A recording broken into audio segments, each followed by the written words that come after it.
चलिए हम स्टार्ट करते हैं। सब लास्ट टाइम हमने किया था आइडियल सॉल्यूशन।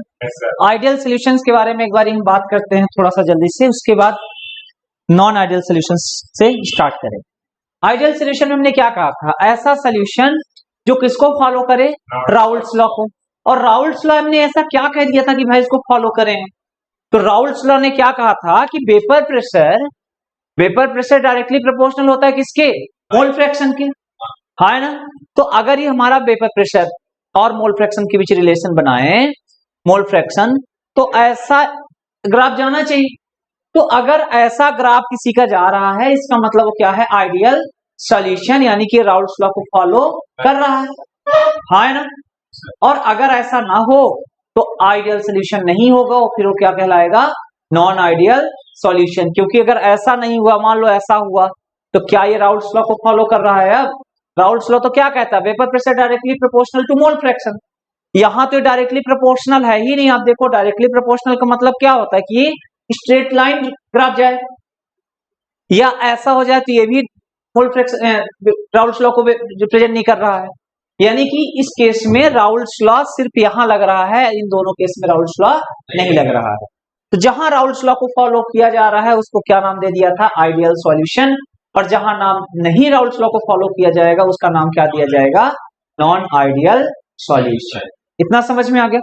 अब लास्ट टाइम हमने आपको आइडियल सॉल्यूशन के बारे में क्या बताया था, थोड़ा सा डिस्कस यहां करते हैं ताकि थोड़ा सा माहौल बने पढ़ने वाला, है ना। आपने कहा था कि सर 2-3 तरह के इंटरेक्शन होते हैं। एक जब प्योर सॉल्वेंट है तो सॉल्वेंट और सॉल्वेंट के बीच बॉन्ड बना होगा अनुज। एक प्योर सॉल्यूट है तो सॉल्यूट और सॉल्यूट के बीच भी बॉन्ड बना होगा। और जब हमने सॉल्यूशन बनाया, जब हमने क्या बनाया? सॉल्यूशन, तो सॉल्यूट और सॉल्वेंट के बीच भी क्या बना होगा? बॉन्ड बना होगा, है ना।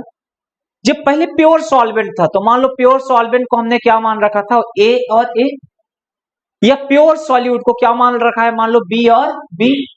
तो जितना स्ट्रॉन्ग इंटरेक्शन इनके बीच में है इंडिविजुअल, अगर उतना ही इंटरेक्शन किसके बीच में हो जाए? ए और बी के बीच में, तो हमने कहा था कि ये कौन सा सॉल्यूशन है? आइडियल सॉल्यूशन है। यही बताया था। जब इंटरेक्शन प्योर का और सॉल्यूशन का सेम होता है तो जितना एनर्जी इसको तोड़ने में लगेगा उतना ही एनर्जी इसको भी तोड़ने में लगेगा। यानी कि जो डेल एच मिक्सचर है, जितनी एंथैल्पी यहां होगी उतनी ही एंथैल्पी यहां थी। तो मान लो ये फाइनल एंथैल्पी एच फाइनल, ये इनिशियल एंथैल्पी एच इनिशियल, तो फाइनल और इनिशियल एंथैल्पी का चेंज कितना हो जाता है? 0। जितना वॉल्यूम यहां होगा, क्योंकि डिस्टेंस जितनी यहां होगी उतनी डिस्टेंस यहां होगी, तो डेल बी मिक्सचर भी क्या हो गया था? 0, है ना।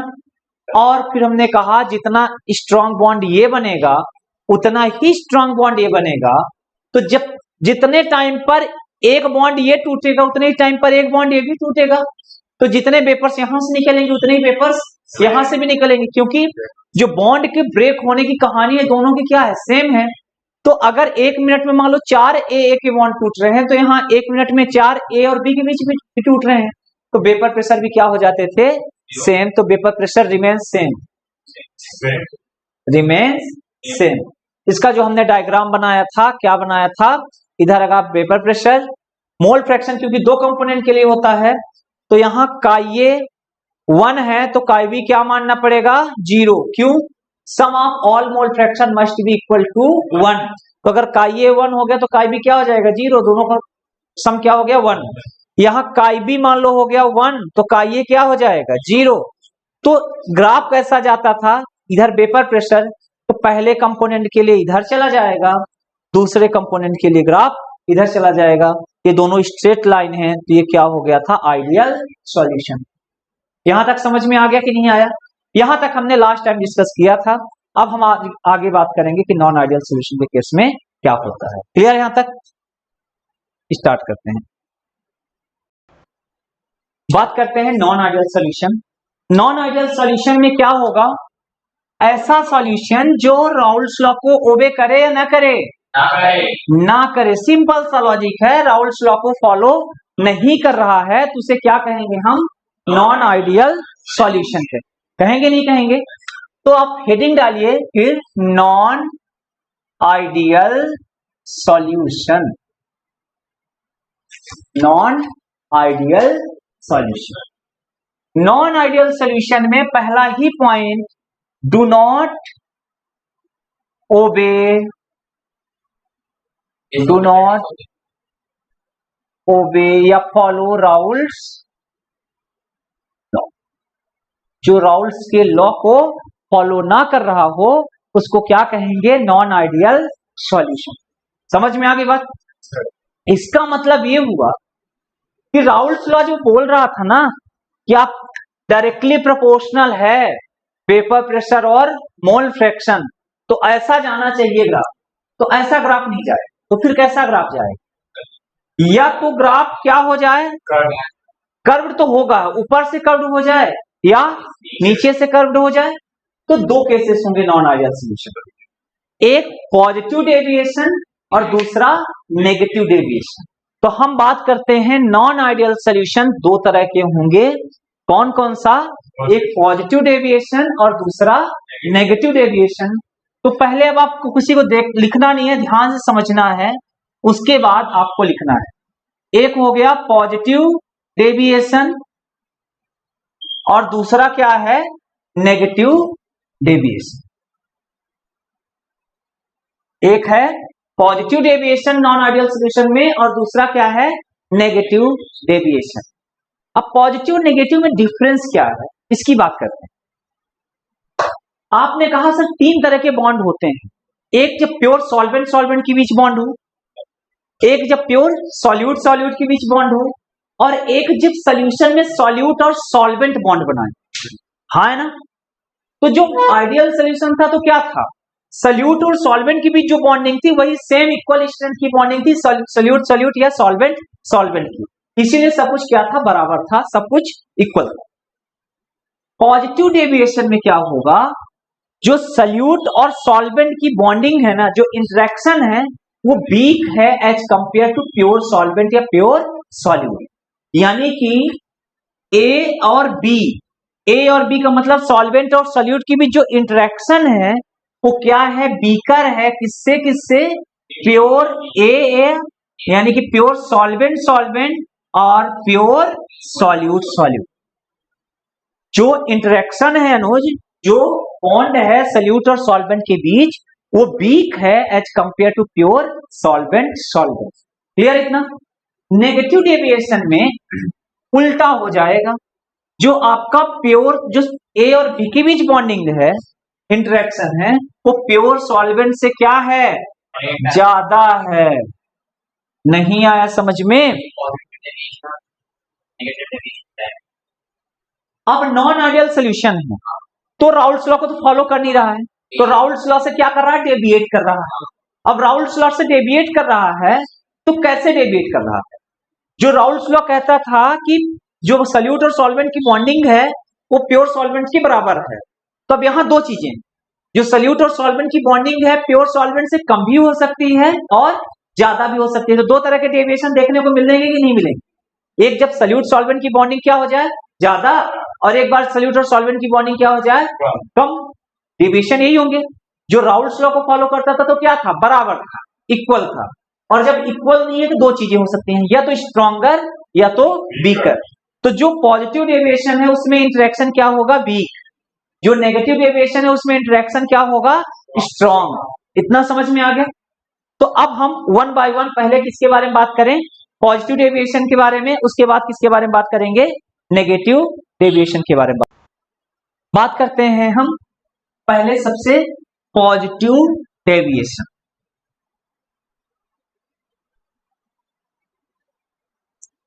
पॉजिटिव डेविएशन में सबसे पहले हेडिंग है पॉजिटिव डेविएशन। तो जो पॉजिटिव डेविएशन है इसमें क्या होगा? इंटरेक्शन बिटवीन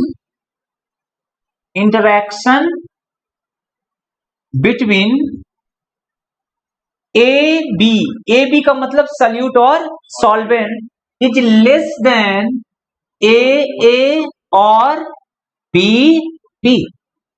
जो interaction between solute solvent is less than A और बी, हाँ है ना। तो जब इंटरेक्शन कम होगा तो आप बताओ ये बॉन्ड वीक है या स्ट्रांग है? बॉन्ड वीक है। और बॉन्ड वीक कब होता है? जब लेंथ ज्यादा बड़ी होगी या लेंथ छोटी होगी? जब लेंथ बड़ी होगी तो उसको तोड़ना क्या है? आसान है, यानी कि बॉन्ड क्या है? वीक।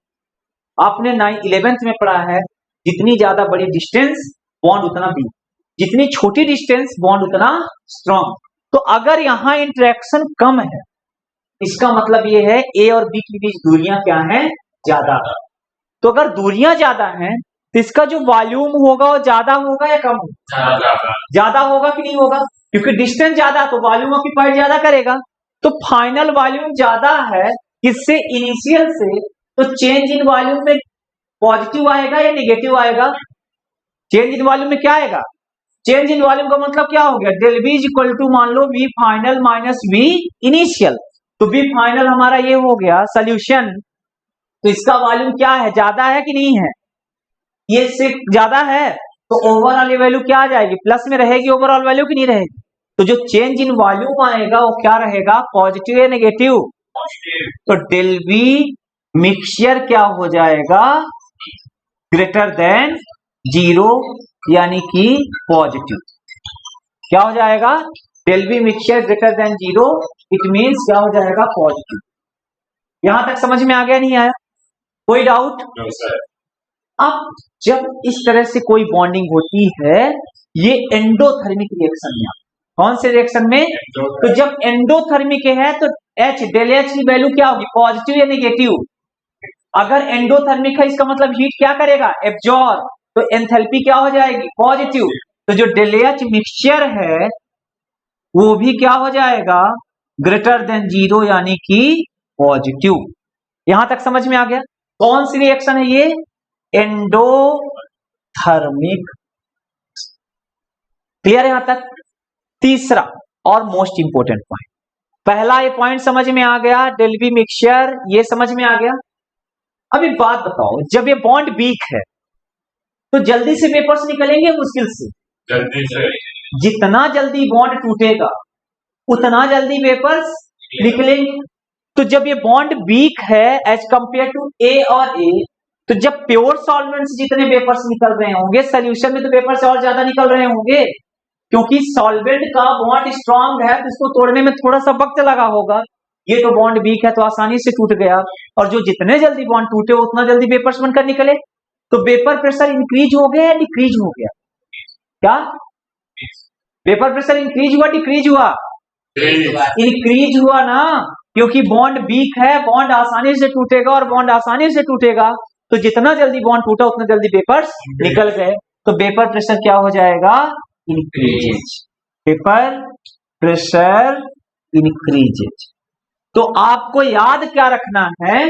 पॉजिटिव डेविएशन में सब कुछ पॉजिटिव, पॉजिटिव डेविएशन में सब कुछ positive. Del H mixture positive, del B mixture positive, vapour pressure भी इंक्रीजेज, यानी कि ज्यादा है। क्लियर है यहां तक? अब अगर इनके बीच का हम रिलेशन ग्राफ बनाएं, ग्राफिकल रिप्रेजेंटेशन करें, राउल्ट्स लॉ दो कंपोनेंट के लिए होता है।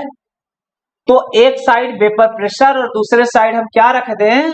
Mole fraction. तो मान लो यहाँ काई इज इक्वल टू 1 हो गया तो काई बी क्या हो जाएगा? यहाँ काई इज इक्वल टू क्या हो गया? 0, तो काई बी क्या हो जाएगा? इधर क्या है आपका? मोल फ्रैक्शन है कि नहीं है? इधर क्या है? Vapour pressure. तो आप एक बात बताओ, जब आपका आइडियल सॉल्यूशन था तो आइडियल सॉल्यूशन कैसा जाता था? डायरेक्टली प्रोपोर्शनल था, स्ट्रेट जाता था कि नहीं जाता था? ये इसका वेपर प्रेशर, ए कंपोनेंट का ये वेपर प्रेशर, बी कंपोनेंट का ये वाला वेपर प्रेशर। अब जब नॉन आइडियल सॉल्यूशन का पॉजिटिव डेविएशन आप बनाओगे तो ये वेपर प्रेशर पॉजिटिव का ज्यादा होता है कम होता है? वेपर प्रेशर क्या हो गया? पॉजिटिव डेविएशन बढ़ गया नहीं बढ़ गया? तो ये जो लाइन है इसके ऊपर से वेपर्स बढ़ेंगे कि नहीं बढ़ेंगे? जाएंगे कि नहीं जाएंगे? तो इसका क्या बन जाएगा? ये वेपर प्रेशर हो गया, इसी तरह से इसका भी ऊपर ऊपर जाएगा नहीं जाएगा? तो ये किसके लिए हो गया? Positive deviation. किसके लिए है? Positive deviation. नहीं आ समझ में इतना? कोई डाउट किसी को किसी तरह से पॉजिटिव डेविएशन में है तो बताओ। एक बार ध्यान से सुनो फिर से। हमने कहा पॉजिटिव नॉन आइडियल सोल्यूशन वो सोल्यूशन जो राउल्ट्स लॉ को ओबे ना कर रहा हो।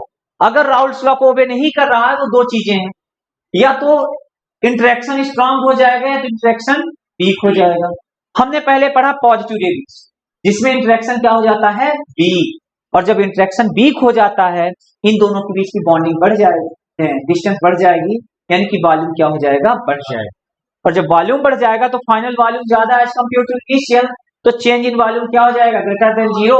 ग्रेटर देन जीरो का मतलब पॉजिटिव में आएगा कि नहीं आएगा, क्योंकि एंडोथर्मिक रिएक्शन होता है तो क्या हो जाएगा, डायलेक्ट मिक्सचर भी क्या हो जाएगा, ग्रेटर देन जीरो, यानी कि पॉजिटिव में आ जाएगा। और क्योंकि बॉन्ड वीकर है, बॉन्ड क्या है, वीकर, इंटरेक्शन वीक है, तो बॉन्ड आसानी से टूटेगा, और जितना जल्दी से आसानी से बॉन्ड टूटेगा उतना जल्दी वेपर्स निकलना स्टार्ट, यानी कि वेपर प्रेशर क्या हो जाएंगे, इंक्रीज हो जाएंगे। तो वेपर प्रेशर इंक्रीज। जब आप ग्राफिकल रिप्रेजेंटेशन दिखाते हो, एक साइड वेपर प्रेशर दूसरी साइड मोल फ्रैक्शन का, तो ये तो राउल्ट्स लॉ हो गया जो आइडियल सॉल्यूशन यानी कि जो राउल्ट्स लॉ को फॉलो करे। अब इसके ऊपर चला जाएगा तो क्या हो जाएगा, पॉजिटिव डेविएशन, क्योंकि वेपर प्रेशर क्या हो रहा है, इंक्रीज। तो ये तो राउल्ट्स लॉ का था इतना, तो पॉजिटिव डेविएशन का हो गया क्या, वेपर प्रेशर इंक्रीज। जब हम पढ़ेंगे नेगेटिव डेविएशन में तो नीचे से चला जाएगा, क्योंकि वेपर प्रेशर क्या हो जाएगा, डिक्रीज, कम हो जाएगा। समझ में आ गई बात? इतना कोई डाउट? इसको पहले जल्दी से करो, उसके बाद करते हैं नेगेटिव डेविएशन। चलो बात करते हैं नेगेटिव डेविएशन। नेगेटिव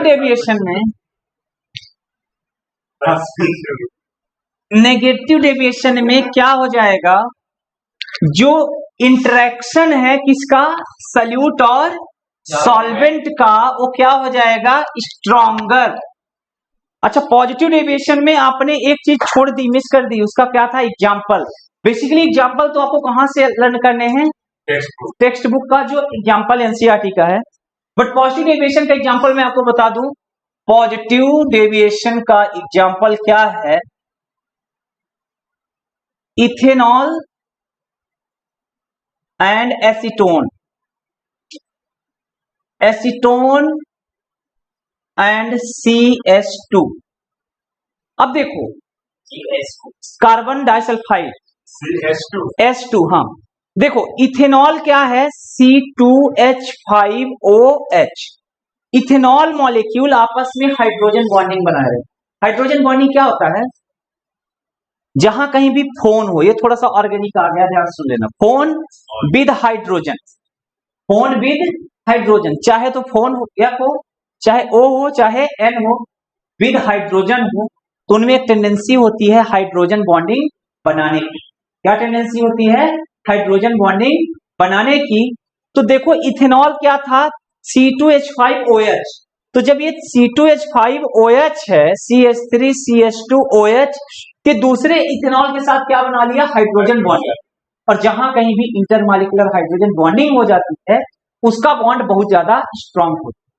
तो जो प्योर सॉल्वेंट है, कौन कौन, प्योर सॉल्वेंट, ऐसे एक इथेनॉल ये है, दूसरा इथेनॉल और होगा, तीसरा इथेनॉल और होगा, तो मान लो ये दूसरा इथेनॉल ये है OH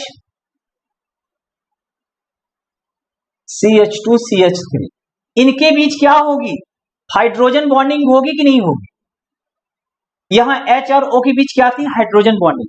तो ये हाइड्रोजन बॉन्डिंग की वजह से सॉल्वेंट और सॉल्वेंट क्या हुए थे, बॉन्ड बनाए थे। तो बॉन्ड कैसा था, स्ट्रांग था, कहीं भी हाइड्रोजन बॉन्डिंग आ जाए तो समझो बॉन्ड क्या हो गया है, स्ट्रांग हो गया। जब आपने एसीटोन से रिएक्शन करवाया, यानी एसीटोन डाला इथेनॉल में, तो ये पहले हाइड्रोजन बॉन्डिंग टूटेगा तब तो एसीटोन रिएक्शन करेगा और सॉल्यूशन बनाएगा। जब पहले ये आपका इथेनॉल प्योर इथेनॉल था, प्योर सॉल्वेंट था, जब आपने एसीटोन से सल्यूट डाला इसमें, तो जब ये बॉन्ड टूटेंगे तब जाकर के एसीटोन इनके साथ बॉन्ड बनाएगा, तब तो सल्यूट और सॉल्वेंट के बीच बॉन्ड बनेगा। हाँ है ना, इतना समझ में आया नहीं आया, कोई डाउट यहां तक?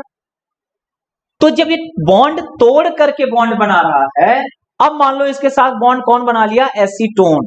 कौन बना लिया, एसीटोन।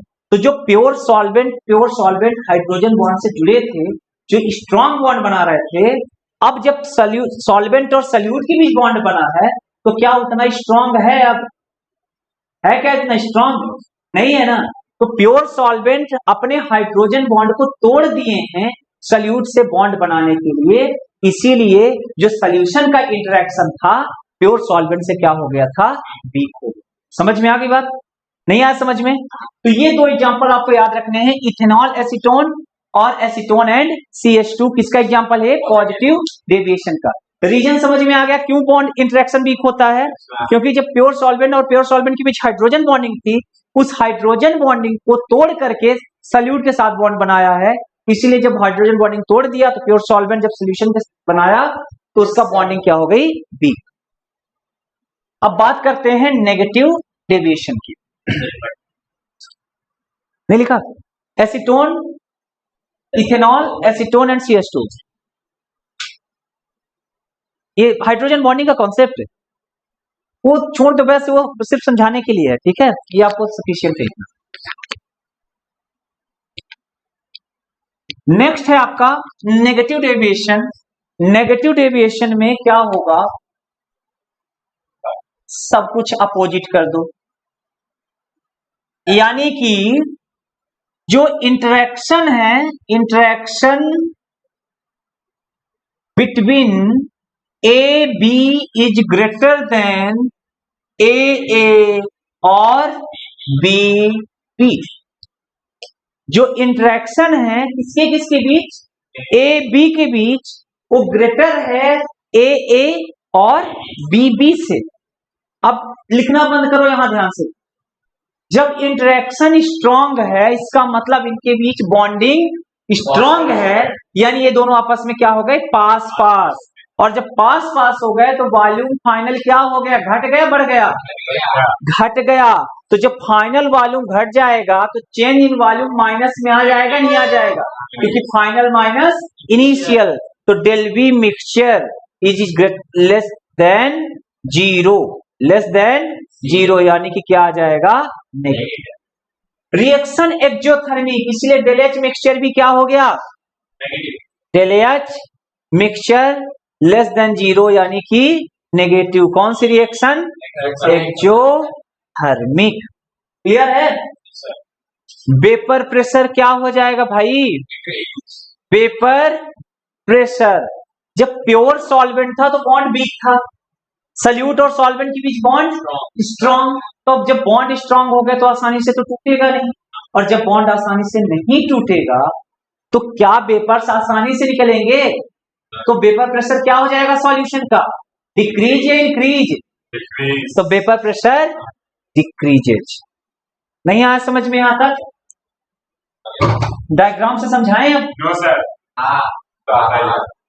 तो आता है तो हमारी जवाबदारी है ना समझाना तुम्हें। फिर से पेपर तक भूल गया तो क्या भरोसा, कह दे कि सर आपने तो समझाया ही नहीं था। X is equal to N X B, यानी कि chi B is equal to zero, chi A is equal to zero, chi B is equal to 1। होगा नहीं होगा? तो हम सबसे पहले किसके बारे में बात कर लें? हम पहले बात करते हैं किसके बारे में? Ideal solution. आइडियल सोल्यूशन क्या होता है? ये स्ट्रेट लाइन जाएगा नहीं जाएगा? ये हो गया हमारा आइडियल सॉल्यूशन। हो गया। अब इसके ऊपर चला जाए, यानी वेपर प्रेशर क्या हो गया? ज्यादा। अब हमें नीचे नीचे ले जाए तो वेपर प्रेशर क्या हो जाएगा? घट गया नहीं घट गया? तो ये क्या हो गया? Negative deviation. P total is equal to P A plus PB. ये क्या हो गया? नेगेटिव डेविएशन का एक ग्राफ हो गया। क्लियर है यहां तक? अब इसका example, acetone and CHCl3 chloroform, phenol and aniline, phenol और एनिलीन, ये हाइड्रोजन बॉन्डिंग सोल्यूशन बना लेते हैं।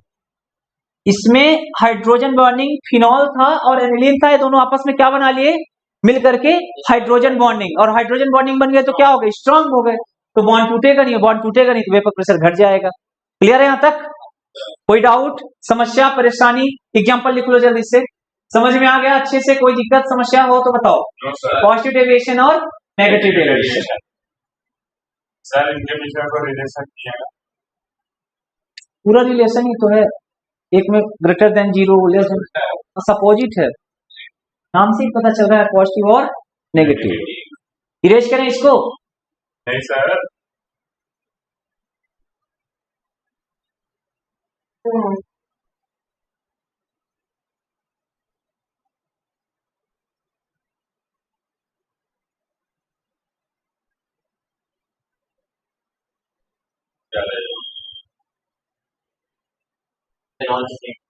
Phenol and aniline, acetone and CH_Cl3 chloroform. ठीक है, अब इसी में अगर हम तीनों को एक साथ रिप्रेजेंट करें, इसको किसको? तीनों को, ideal solution, non ideal solution और हाँ